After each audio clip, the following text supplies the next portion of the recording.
All right, friends, we're heading into another Street Outlaws weekend, maybe.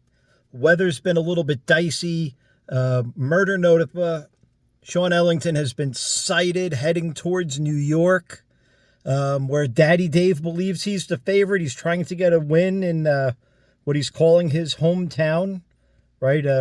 Not an OKC original, but lives there now and is synonymous with, of course, the 405. But they're all pretty excited to get out there. First points race, and MPK is in full swing.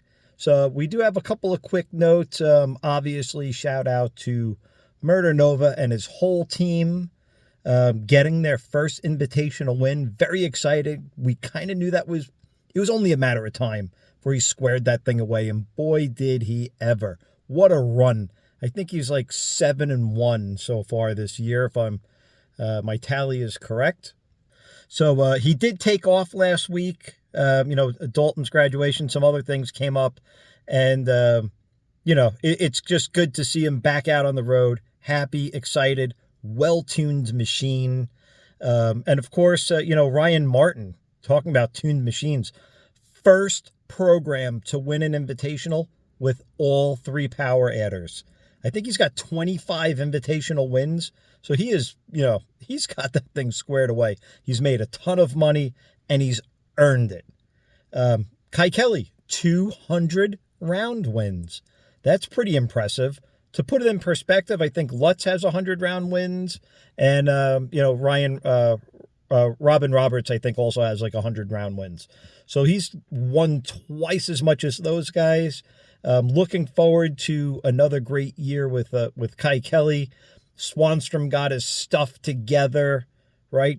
Gave Ryan and some other folks a run for their money. Especially Sean too, Murder Nova, doing really well. Also, again, kind of retiring Swanstrom, not for the first time, but how the hell did Jim Howe win? Right? And the two times already that Ryan Martin's been to the finals, Howe comes away with a win. Impressive. I'm not a huge fan of his and some of the things that have gone down over the years, but if he's got his stuff together and he's the better racer and, the luck is on his side, then he deserves it.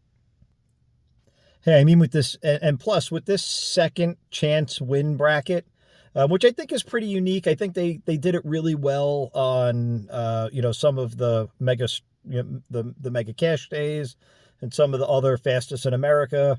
It's kind of a unique idea. I don't know how it's going to play out over the year, but I think even Reaper won some. Doc Love has got a couple of wins. Chuck is back. I believe he plans on racing in New York, so we'll see. I mean, a lot of great stuff, a lot of great updates.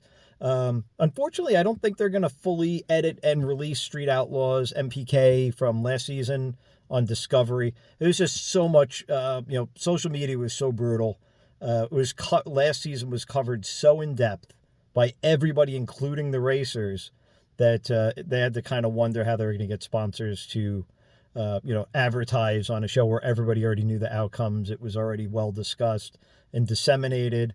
We'll see what they do this year. But overall, I'm really super excited for the points to begin. And let's see who's holding the bag of cash at the end. I think we all have a couple of good ideas, but it's racing. Anything can happen.